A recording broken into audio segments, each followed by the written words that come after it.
இருந்தாலும் அது வாக்கு சொல்றதுல கேக்குறேன். வாக்கு வந்து பத்தி என்று சொன்னாதான் பலிக்குமா?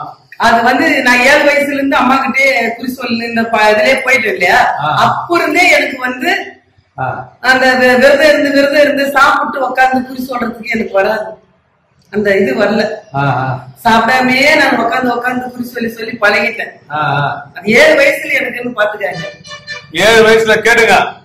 நான் சின்ன வயசு 7 வயசு எனக்கு கருத்து தெரிஞ்சதுல இருந்து எங்க அம்மா வருவாங்க என்கிட்ட. நான் பிறந்தும் போதே அம்மாவோடைய திருநாள்ல பிறந்தேன். காளியம்மா இது மாரியம்மா திருநாள்ல மாறி பிறந்ததால கலியுகமே பிறந்திருக்கு. அந்த மாதிரி நான் வந்து அம்மாவோடைய திருநாள்ல பிறந்ததுனால அப்ப இருந்தே என் தாய் எனக்கு வந்து வருவாங்க போவாங்க. அப்ப இருந்தே கொஞ்சம் இதா இருந்தாங்க. அப்ப இருந்துருவேன். இப்போ வந்து கொஞ்சம் நாளாவே ரொம்ப எனக்கு அவங்கள நினைப்பு ராவு போல தூக்கம் வரல. இப்ப கூட தூங்கவே மாட்டேன். நைட்டுக்கெல்லாம் பேயுமே அப்படி நடந்துனே இருப்பேன், சுத்தினே இருப்பேன், விளக்கு வச்சு வைப்பேன். சக்தி தெரியும் நைட்ல. அப்படியே நைட்டு எழுந்து உக்காந்து மணி ஒரு 1 மணி இருக்கும். சல்லு சல்லு சல்லு சல்லு சல்லுன்னு நடந்து வராங்க. நாம காலங்கள் ஆடுறோமா, நம்ம காலில் இருக்கிற சவுண்டு கேக்குமா அப்படின்னு சொல்லி போட்டு நான் கால் எழுந்து தேடி பாக்குறேன். பார்த்தாக்கா அப்படி நடந்து இப்படி போறாங்க. உருவமாவே எங்க அம்மா நல்லா நான் கண்குள்ளரா பார்த்தோம்.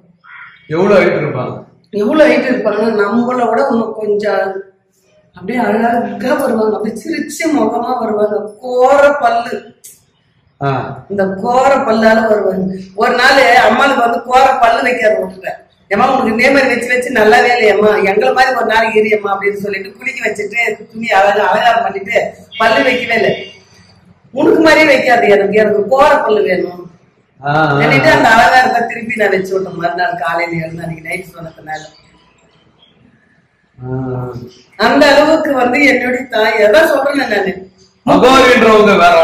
அகோரின்றது வந்து கண்டது போனத்தை தின்னுன்னு, பங்கி அடிச்சுன்னு, ஜஞ்சா அடிச்சுன்னு, சரக்கு அடிச்சுன்னு, சாம்பலை எடுத்து பூசிக்கின்னு, இந்த வெந்து போன பணத்தை சாப்பிடுறது காசில. இப்ப அகோரின்னு ஒரு குரூப்பே சுத்துது. இதுல கொடுத்தா வீட்டுக்குள்ள அது மாதிரி சுத்துது. அரியா பையன் எனக்கு என் பொண்டாட்டி இருக்காங்க, என் 3 குழந்தை இருக்கு. அவன் வந்து நான் காரியோட உறவு வச்சிருக்கிறேன்றது நேற்றுதான் சொன்னேன் நான் அந்த வார்த்தை எங்க அம்மா கிட்ட. இதெல்லாம் மெய்யாவா இது பொய்யான்னு தெரியலம்மா. நானாய் வந்து நானும் ஒரு பெண்ணு, ஆனா வந்து அடுத்தவங்களை குறை சொல்ல நான் விரும்பல. இது உண்மையா? அவன் நீ குடிச்சிட்டு நேரடியா துணி இல்லாம நீ போனியா, உன்னை அவன் பார்த்தானா அப்படின்னு என் தாய் கிட்ட நான் கேட்டேன். அப்ப என்ன சொன்னாங்க தெரியுமா? இன்னும் கொஞ்ச நாள்ல அவனுக்கு அழுவு காலம் கிட்டாங்க. அவனுடைய அழுவு காலம் அவன் தப்பா சொல்றான். என்னை நான் குடிச்சிட்டு நிர்மாணமா நான் துணி இல்லாம போனதை அவன் பார்த்தானா, அவனுடைய இது வந்து இன்னும் கொஞ்ச நாள்ல அவனுடைய தண்டனை அவன் எவ்வளவு சீக்கிரம் அவன் அனுபவிக்கிறான்னு பாருடி. ஆட்டம் போட்டா காலி, ஆட்டம் போடுறான் அவன் காலிடி அப்படின்னு என்கிட்ட சொல்லுவேன். இப்படியே சொல்றாங்க. இப்ப இந்த மாதிரிலாம் நீங்க பாக்கும்போது உங்களுக்கு கோபம் வருதா? கோபம் வராதா? எவ்வளவு பெரிய கோபம். அவன் ஒரு தாய், உலகத்தையே காக்கக்கூடியவன். நாம வந்து சும்மா பூத ஜென்மங்கள், நம்ம வந்து பூத படைகள். நம்ம அவங்க சாப்பிட்டு போடுற செக்க, சரியா? அந்த செக்கைய போயிட்டு நான் பார்த்த என் தாய வந்து அம்மனமா நிறமணமா போனேன்னா, இப்ப என்ன மாதிரி ஒரு யாராவது ஒரு பயத்துக்காசு மாதிரி தெரு மேல சுத்துறாங்க. மடமடன்னு போவேன், என் பாவாடை எடுத்துட்டு போவேன், கட்டிடுவேன், ஒரு புடவை எடுத்துட்டு போய் போட்டுருவேன், இல்லைன்னா சுத்தி விட்டு அனுப்புவேன், இல்லைன்னா நைட்டி எடுத்து போட்டு விட்டுருவேன். வந்து பாருங்க துணி வாங்கி வச்சிருக்கிறேன். யாருன்னா வந்தாங்க ஏழைங்க ரொம்ப இதா போறாங்க நைட்டை மாட்டி விட்டு அனுப்புவேன். ஆம்பளை போறாங்க அவங்க வேஷ்டி லிங்கி சட்டை. ஏன்னா இந்த மாதிரி போலீஸ் சாமியார்களை பார்க்கும்போது உங்களுக்கு கோபம் வரும். கோபம் இது மாதிரி சொல்லக்கூடாது. அவங்க உலகத்தை காக்கக்கூடிய தெய்வம், நாம ஒரு பூத படைகள். அவங்க சாப்பிட்டு போடுற செக்க நாம். அவங்க இப்படி கடற்கனால பார்த்தாங்கன்னா இந்த உலகமே அழியும், உலகமே ஆக்குவாங்க. இப்போ உங்ககிட்ட பேசுறது என்னென்ன தெய்வம்? என்கிட்ட என்னுடைய தாய் என் காளியம்மா, பெருமாள் வந்து என்னுடைய குலதெய்வம். நினைச்சு சொன்னா கூட்டணும்னா எங்க அம்மா எங்க ஐயா வந்து அப்படியே நாமத்தை அப்படியே உச்சிருப்பாரு, நிற்பாரு. அப்படியே கையெடுத்து வணங்குவேன், கையெடுத்து அப்படியே வணங்குவேன். அவரு சிவனை வந்து அதிகமா கும்பிடுவேன். ஐயா உலகத்துக்கே படி அளக்கக்கூடியவர் நீ, எனக்கும் ஒரு படி அலையா. இந்த எல்லைக்கு வந்து போறவங்களை நைட்டு 2 மணிக்கு சாமி கும்பிட்டேன். 2 மணிக்கு வந்து எனக்கு தூக்கம் வரல. இங்க சல்லு சல்லு நடந்து போறாங்க. அப்படியே எழுப்புற மாதிரி இருக்கு. எழுந்துட்டேன். எழுந்து அப்படியே சுத்தி போற அன்னாருக்கு விளக்கு ஏத்திட்டேன், பத்தி ஏத்திட்டேன். சுத்தி சாமி கும்பிடுற போது இந்த இடத்துக்கு நேற்று வந்தாங்களே யார் யாரும் எவ்வளவு பேர் வந்தாங்கம்மா, அவங்களை எல்லாரும் போய் பார்த்தியா? இந்த மண்ணை வந்து மெரிச்சிட்டு போறவங்க அவங்க நல்லா இருக்கணும், அவங்களோட கஷ்டங்களும் அவங்களோட துன்பங்களும் தீரணும்மா. இதெல்லாம் அம்மா கிட்ட சொல்லுவேன் நான். ஒரு நாளும் அம்மா கிட்ட இந்த இடத்துக்கு வந்து போனவங்க அவங்க நல்லா இருக்காங்களா, அவங்களோட கஷ்டம் தீர்ந்துச்சா, அவங்களோட துன்பம் தீர்ந்துச்சா, அப்படிதான் கேட்பேன். இருக்கிற 4 நாளைக்கு மக்கள் வரவங்களை நல்ல முறையை கட்டி காப்பாத்து. 100 பேர் வந்து பார்த்தாங்க. 100 பேர்ல எத்தனை பேர் தீர்த்துருக்குமா? எங்க அம்மா அவங்க பார்த்திருப்பாங்க. எங்க அம்மா அவங்க கஷ்டத்தை தீர்த்திருப்பாங்க. என் தாய் மேல நம்பிக்கை இருக்கு. என் தாய் கிட்ட நான் கேட்பேன், அவங்கள போய் பாரு, அவங்கள போய் காப்பாத்து, கரை சேர்த்து, அவங்கள நல்ல முறையை வாழ வை, வழி நடத்துன்னு கேட்பேன் என் தாய் கிட்ட. நான் என்னைய விட்டு நான் அவங்க கிட்ட வந்துட்டேன். அவங்களோட பொண்ணு நான். இந்த எல்லையில யார் வந்து விதிக்க முடியும்? அவங்களுக்கு குடுப்பனை இருந்தா இந்த இடத்துக்கு அவங்களே தள்ளிட்டு வந்துருவாங்க. சொல்றாங்களே, நான் 6 மாசமா வரலான்னு பாக்குறோமா, 3 மாசமா வரலான்னு பாக்குறோம். பக்கத்து ஊர்ல இருந்து இந்த ஊருக்கு வரத்துக்கு, இந்த கோயிலுக்கு வரத்துக்கு அவங்களுக்கு குடுப்பனை இல்ல. குடுப்பனை இருக்கிறவங்க அம்மா கூட்டிட்டு வந்து விடுவாங்க. கண்டிப்பா வருவாங்க. மக்களோட மக்களும் இருக்கணும்னு நினைக்கிறேன். அன்னதானம் வெள்ளிக்கிழமை, செவ்வாய்க்கிழமை, ஞாயிற்றுக்கிழமை, குறிச்சொரு நாள் இங்க வராங்க. தூரத்துல இருந்து வராங்க, பசியோட வருவாங்க. அவங்களுக்கு வந்து சாப்பாடு முடிஞ்ச வரைக்கும் நான் எனக்கு என்ன செய்யறீங்களோ அதை தான் செஞ்சு கொடுத்துன்னு இருக்கேன். உட்கார வச்சு எல்லா பூஜையை முடிச்சுட்டு அவங்களை உட்கார வச்சு திருப்பி அவங்களுக்கு சாப்பிட்டு நான் ஒரு தண்ணியை குடிச்சிட்டு அப்படியே போயிட்டு உட்காந்து குறி சொல்லுவேன். ஒரு அவ்வளவு வேப்பில சாப்பிட்டுனா போறேன் ஐயா சாப்பாடு. ஆமா, 1 கிளாஸ் தண்ணியும் 1 பிடி வேப்பிலையும் சாப்பிட்டுனா ஒரு நாள் ஒரு நைட் ஒரு பகலா இருப்பேன். ஏன்னா அது வந்து சின்ன 7 வயசுல இருந்தே நிறைய சாப்பிடுவேன். எல்லாருக்கும் ஜுரம் வருதுன்றாங்க ஐயா. எனக்கெல்லாம் அந்த ஜுரம்னா என்னன்னே தெரியல இந்த வரைக்கும். ஒரு நாள் கூட தலைவலின்னுவாங்க, ஒரு மாதிரியா இருக்குதுன்னுவாங்க. எனக்கு அடிக்கடி தலைவலி வருதுன்னு அது கூட என் தாய் கொடுக்கவே. டெய்லி போயிட்டு செஞ்சு கோயில போயிட்டு தலையில தண்ணி ஊற்றுவேன். நடந்தே போவேன். டெய்லி போய் குளிப்பேன். மணி 3 மணிக்கு 4 மணிக்கு கேட்டுங்க. நைட்டு 3 மணிக்கு 4 மணிக்கு கோட்டையில போயிட்டு இறங்குவேன், தண்ணி குளிப்பேன். டெய்லி அப்படியே அந்த சடை வந்து புடிச்சுட்டு இருக்கும். அடாடியா ஒரு சடை வந்து அப்படியே கையிலே பெருசு இருக்க முடியும். அப்படியே கொண்டை போட்டனால இவ்வளவு வரும். இப்ப இது 3வது டைம் மொட்டை அடிச்சு. இது சடை போட்டது 3வது. முதல்ல மலையனூர் ஆளுக்கு அடிச்சேன், 2வது திருப்பி இதுக்கு அடிச்சேன், 3வது இவருக்கு அடிச்சிட்டேன். எங்களோட குலதெய்வம் தருமபுரி பக்கம் பெருமாளுக்கு. இப்ப இது இந்த சடை வந்து இப்ப கைலாகம் போயிட்டு வந்தேன். கைலாகம் போயிட்டு வந்து இந்த சடை விழுந்தது. எனக்கு இது மாதிரி மொத்தமா போட்டு தலையெல்லாம் அந்த ஈரமா இருந்தது. தலை பூரா ஊற மாதிரி இருக்குது. அந்த மாதிரி எனக்கு வேணாம், குட்ஸ்ல வேணும். நான் கேட்டேன் அதே மாதிரி தான், எனக்கு ஃப்ரீயா வாங்க அப்படின்னு. அதே மாதிரி ஃப்ரீயா தான் இந்த சடை விழுந்தது. ஃப்ரீயா தான் பயமே இருக்கு.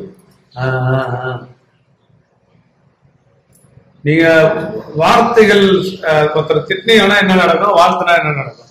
நான் திட்ட மாட்டேன். மனுஷார நினைச்சு எதா இருந்தாலும் என்ன சொல்லுவேன்னாக்கா, அவங்கள திட்டி அந்த சாபனைக்கு அவங்க எதனா ஒண்ணு நடந்து அவங்க குடும்பம் வந்து தவிக்க கூடாது. அந்த குழந்தைங்க இருக்கும், ஆணா இருக்கும், பெண்ணா இருக்கும், குழந்தைங்களா இருக்கும். அவங்களுக்கு ஏதாவது நடந்துருச்சு, அந்த குழந்தைங்க வந்து அப்பான்னு யார போய் கூப்பிடணும், அம்மான்னு யார போய் கூப்பிடணும். நாம ஒரு பெண்ணு, நம்மளும் குழந்தை குட்டி பெற்றவங்க தானே. குழந்தை குட்டிங்க நம்மளுக்கு இருக்குல்ல, அந்த பாவத்துக்கு ஏன் நம்ம ஆளாகணும்? அவங்கள ஏன் அனாவசியமா திட்டல? எதா இருந்தாலும் அம்மா நீ பாத்துக்கோ, பாத்துக்க, நீ பாத்துக்க. நம்மளா வந்து அவங்கள வந்து திட்டி நம்ம சாபத்துல ஆளாகக்கூடாது. ஏன்னா நம்ம வந்து ஜீவசமாதி 42 அடி ராஜகல்யாணம், 42 அடி பேஸ்மெண்ட் வந்து கீழே வந்து 11 அடி, அதுக்கு மேல வந்து 9 அடி, மொத்தம் வந்து 20 அடி பேஸ்மெண்ட் இருக்குது. பேஸ்மெண்ட் 20 அடிக்கு எங்க அம்மாவுக்கு வந்து கீழே பேஸ்மெண்ட் மட்டுமே 3 லட்சம் ரூபாய் ஆச்சு. கீழே அடி மட்டத்துக்கே 3 லட்சம் ஆச்சு. பூரா கம்பி வந்து ஒரு கை பெருசு கம்பி பீமு போட்டது. அதுக்கு மேல அம்மாவுக்கு வந்து கொடுத்தது வந்து தண்டவாளம். நம்ம SS ஆங்கிலம் இருக்குல்ல, அந்த மாதிரி அந்த SS ஆங்கிலம் வந்து கொடுத்தது. அந்த ஆங்கிலம் வந்து அப்படியே எல்லாமே வெல்டிங் வச்சேன். ஏன்னா ஒரு நாளைக்கு பறக்க மரப்பான்னு கட்டிட்டு உடஞ்சு விழுந்துக்கினா 100 பேர் இது போக வேண்டிய இடம். ஒரு நாளைக்கு எத்தனை லட்சம் பஸ் போகுது. சென்னை விட்டு தேசிய நெடுஞ்சாலை சென்னை இது வந்து விழுப்புரம் மாவட்டம் செஞ்சி வட்டம் சத்தியமங்கலம் கிராமத்துல இது அமைந்தது இந்த கோயில். இந்த இடத்துல வந்து அந்த மாதிரி நடந்தாக்க பைபாஸ் ரோடு எவ்வளவு பேர் போறாங்க. என்ன நினைப்பாங்க? கோயில குறைய சொல்லுவாங்களா நம்மள குறைய சொல்லுவாங்களா? சொல்லுங்கம்மா. இந்த இடம் தான் நீங்க அருள் வாக்கு சொல்ற இடமா? இந்த இடம் தான் விழுப்புரம் மாவட்டம் செஞ்சி வட்டம் சத்தியமங்கலம் கிராமத்துல அமைந்துள்ள ஸ்ரீ ராஜராஜேஸ்வரி ராஜகாளியம்மன் திருவண்ணாமலை விட்டு சென்னை தேசிய நெடுஞ்சாலையில அமைந்துள்ள இது காளியம்மா கோயில். இது இந்த இடத்துலதான் நானு அருள்வாக்கு சொல்றது. இப்ப எந்தெந்த டைம்ல நீங்க அருள்வாக்கு சொல்லுவீங்க? காலையில 9 மணில இருந்து சாயங்காலம் 5 மணி வரைக்கும் வாக்கு சொல்ற. வெள்ளிக்கிழமை, செவ்வாய்க்கிழமை, ஞாயிற்றுக்கிழமை, அமாவாசை, பௌர்ணமி. குழந்தை இல்லாதவங்களுக்கு பச்சை மருந்து கொடுக்கறோங்க. மஞ்சா காமால ரத்தத்திலே கலந்துருச்சு காப்பாற்ற முடியலன்னு சொல்லட்டும், நான் காப்பாத்தி கொடுக்கறேன். ₹1 அவங்களுக்கு செலவு வேண்டாம், நான் பாத்துக்கிறேன். நான் பச்சை மருந்து கொடுத்து காப்பாத்தி கொடுக்கறேன். குடிக்காத இருக்கிறவங்களுக்கு மருந்து பச்சை மருந்து கொடுத்து அவங்கள வந்து குடிக்காத நல்ல முறையா திருத்தி கொடுக்கறேன்.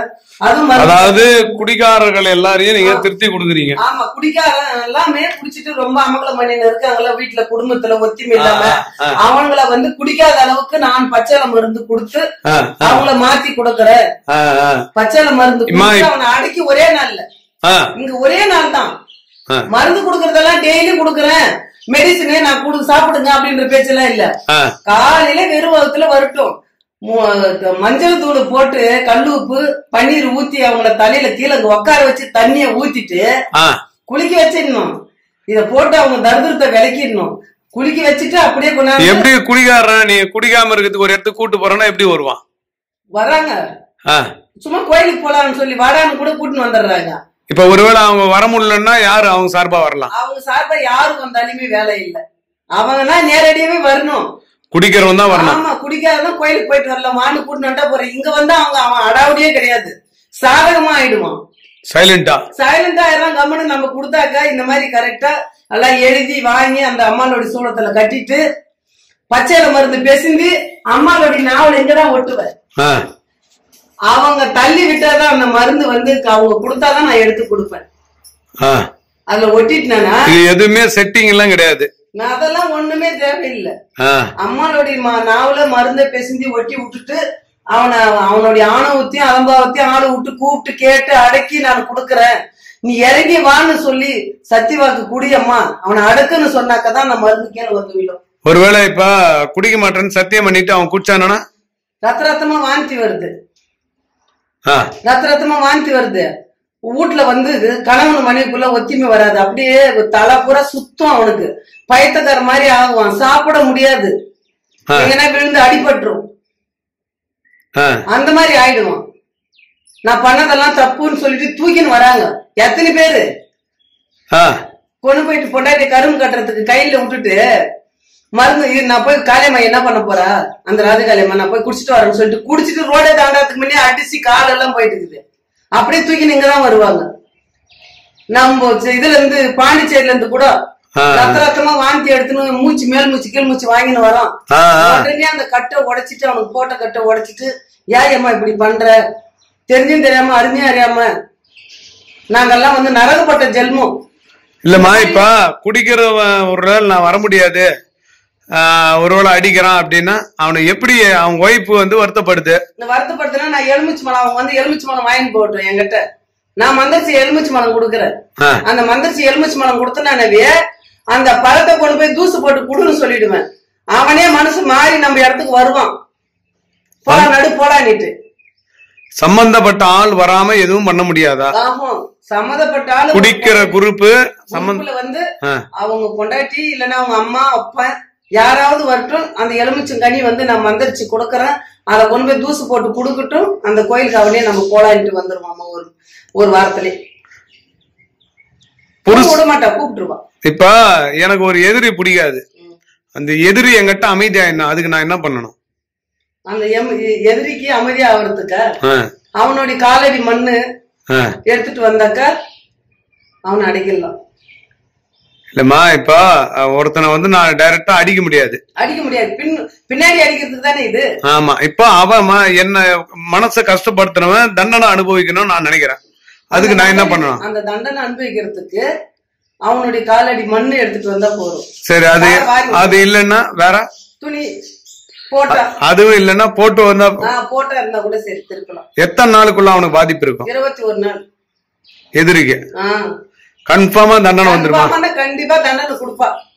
அவனுக்கு கால் கை அடிப்படும், வண்டி வாகனத்துல விழுவான், அவன் தொழிலே இல்லாம ஓடுவான், பயிற்சிக்கார மாதிரி வீட்டுல இருக்கிறவங்களை எல்லாம் போட்டு அடிப்பான், சாமான் சட்டெல்லாம் தூக்கி போடுவான். அப்படியே உத்தர தாண்டமா ஆட விட்டுறலாம். இல்லம்மா இப்ப நான் பட்ட கஷ்டம் அவனுக்கு வந்து வாழ்நாள் ஃபுல்லா தெரியணும் அப்படின்னு ஒரு பொம்பளை சொல்லுது. என்ன கஷ்டப்பட்டுட்டு ஒருத்தன் போயிட்டான், என்ன மாதிரி நிறைய பொண்ணுங்களே ஏமாத்திட்டான். அவனும் இந்த கர்மாவை இந்த பாவத்தை அனுபவிக்கணும்னாக்கா குடும்பமே இல்லாம ஆயிடும். குடும்பமே அவனுக்கு இல்லாம ஆயிடும். வயிற்றுக்கார மாதிரி சுத்த விட்டுருவான். கொண்டாட்டி பிள்ளைங்க குடும்பம் என்னை வகுதியில் வச்சுட்டு நீ போய் நல்லா இருப்பியா? உன்னை வாழ விடலாமா? அப்போ ஆக்ரோஷமா சொன்னா உடனே நடக்கும். அதான் சொன்னேன், இது ஏதாவது அவனுடைய பொருள் ஆதாரம் வேணும் இல்லையா?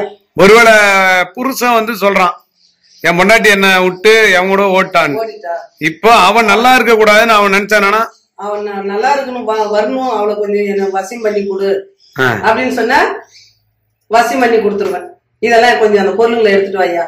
இப்ப நான் கஷ்டப்படுறேன், மனசு குழந்தைங்களை வச்சு நான் கஷ்டப்படுறேன், அதே வேதனை அவளுக்கு தெரியணும் அப்படின்னா? அவளுக்கு தெரியணும்னாக்க அந்த இடத்துல போன இடத்துல அவனோட சந்தோஷமா வாழ முடியாது. அதுக்கும் பண்ணலாம், சந்தோஷமா இருக்க முடியாது. ஐயா இங்க வந்துமா முடியாதுன்னா என்னது? முடியாதுன்றது ஒண்ணுமே இல்ல, எல்லாமே நடக்கும். முடியும், கிளீனா முடியும். உங்க கையில அதிகபட்சம் எத்தனை நாள்? 21 நாள். 21 நாள், 11 நாள். சில குரூப் சொல்லுது 2 நாள்ல நான் வர வச்சு கொடுக்குறேன். வந்து வேலைக்கு ஆவறது இல்ல, அதுக்குன்னு ஒரு சில கட்டு போடணும், சில கட்டுங்களை போடணும். கட்டு போடாம எதுவுமே ஒரு போறவங்களை வந்து இது பண்ணிடு, நான் 2 நாள்ல முடிக்கிறேன், ஒரே நாள்ல முடிக்கிறேன், எதுவுமே ஆதாரம் இல்லாம எப்படி பிடிக்க முடியும் ஐயா? இன்னைக்கு நான் எங்க இருக்கேன்னா ராஜகாளி அம்மாவுடைய அருள்வாக்கு பீடத்துல இருக்கேன். அம்மா இருக்காங்க. அம்மா சொல்லுங்கம்மா, இந்த ஊர் எங்க இருக்கு எல்லாம் தெளிவா சொல்லுங்க. வணக்கம், நாங்க அருள்வாக்கு அம்மா. நம்ம விழுப்புரம் மாவட்டம் செஞ்சி வட்டம் சத்தியமங்கலம் திருவண்ணாமலை விட்டு சென்னை தேச நெடுஞ்சாலையில அமர்ந்து உள்ள ஸ்ரீ ராஜகாளியம்மா 42 அடி இந்த ஆலயம் வந்து. இந்த ஆலயத்துல வந்து எங்க வந்து இறங்கினா என்ன ஸ்டாப்பிங்? இது வந்து இறங்கினா திருவண்ணாமலையில இருந்து சத்தியமங்கலம், நம்ம சென்னை போற ரூட்ல சத்தியமங்கலத்துல வந்து இறங்கலாம். திருவண்ணாமலையில இருந்து வந்தா சத்தியமங்கலம். நம்ம ராஜகாளியம்மா கோயிலுனாவே சத்தியமங்கலத்துல மெயின் ரோடு மேலேயே இருக்குது. ரோட்டு ஓரத்துல அப்படி நம்ம கோயில் கடப்புலயே இறங்கலாம். இப்படி வரணும், திருவண்ணாமலை சென்னையில இருந்து வரணும்னாக்கா திருவண்ணாமலை பஸ் ஏறினாக்கா நம்ம சத்தியமங்கலம் தான் பஸ் ஸ்டாப்பு. ஆலமண்டி பஸ் ஸ்டாப்பு செஞ்சி 10 கிலோமீட்டர். மேல்மலையனூர் வந்து இங்க இருந்து 8 கிலோமீட்டர். மேல்மலையனூர் 8 கிலோமீட்டர், செஞ்சி வந்து 10 கிலோமீட்டர். சத்தியமங்கலம் நம்மளுக்கு கோயில் பக்கமே. செஞ்சி கோட்டை பக்கமே. என்ன நீங்களா வாக்கு சொல்றீங்க? வெள்ளிக்கிழமை, செவ்வாய்க்கிழமை, ஞாயிற்றுக்கிழமை, அமாவாசை, பௌர்ணமி இந்த நாள்ல காலையில 9 மணில இருந்து சாயங்காலம் 5 மணி வரைக்கும் நான் குறி சொல்றேன். இந்த இடத்துல குழந்தை எல்லாத்துக்கு மருந்து கொடுக்குறோங்க, மஞ்சா காமாலிக்கு மருந்து கொடுக்குறோங்க. அனைவரும் வாங்க. ஆண் பொண்ணு வசியம் மருந்து அடங்கல, குடும்பத்துல ஒரு 2 பேரும் ஒத்திமை வரல, ஆளுக்கு ஒரு பக்கம் சண்டை செச்சுரு போட்டுன்னு குழந்தைங்களை விட்டுட்டு பிரிஞ்சு போறாங்க அப்படின்னு சொல்லி வாங்க. அந்த குழந்தைங்களை நான் ஒத்திமையா 2 பேரும் சேர்த்து வைக்கிறேன். 2வது குடிச்சிட்டு மது சரக்கு அடிச்சுட்டு வீட்டுல பெரும் பிரச்சனை, கஞ்சா அடிச்சுட்டு அவ்வளவு பிரச்சனை பண்றாங்க குழந்தைங்க. சின்ன காலேஜ் படிக்கிற பசங்க எல்லாம் திருந்தலையம்மா, ரொம்ப கஷ்டத்தை கொடுக்குதுங்கம்மா என் வீட்டுல ஏமா, நான் இதுங்களை காலேஜ் படிக்க வச்சு நிம்மதி இல்லாம இருக்குதும்மா, புள்ளைய பெத்து அப்படின்னு சொல்லி அழுகுறாங்க. அந்தோடைய பிரச்சனையும் நான் வந்து அவங்களுக்கு வந்து வாய்க்கட்டு கைக்கட்டு போட்டு அவங்களுக்கு பச்சளை மருந்து கொடுத்து நான் அவங்கள ஸ்டாப் பண்ணி, உங்களுடைய பிள்ளையா இருந்தாலும் சரி, உங்களுடைய கணவனா இருந்தாலும் சரி, உன்னுடைய அப்பனா இருந்தாலும் சரி, உன்னுடைய அண்ணன் தம்பியா இருந்தாலும் சரி, எல்லாருமே நான் அவங்கள ஸ்டாப் பண்ணி உங்க இடத்துல உங்க கையில நான் ஒப்படைக்கிறேன். நிறைய மக்கள் வந்து இங்க வந்து பயனடைறாங்க. உங்களுக்கு வாய்ப்பு இருந்தா நீங்களா வாங்க. எல்லாரும் வந்து நிறைய பேர் பயனடைறாங்க. எத்தனையோ லட்சம் எத்தனை பேருக்கும் நான் கொடுத்துருக்கேன். எத்தனையோ பேர் நல்லா இருக்காங்க, சிறப்பா இருக்காங்க. நீங்க அனைவரும் போன்ல சொல்றதுக்கு வாய்ப்பு இருக்கான்னு கேக்குறாங்க. போன்ல சொல்றதுக்கு வாய்ப்பு கொடுக்குறேன்.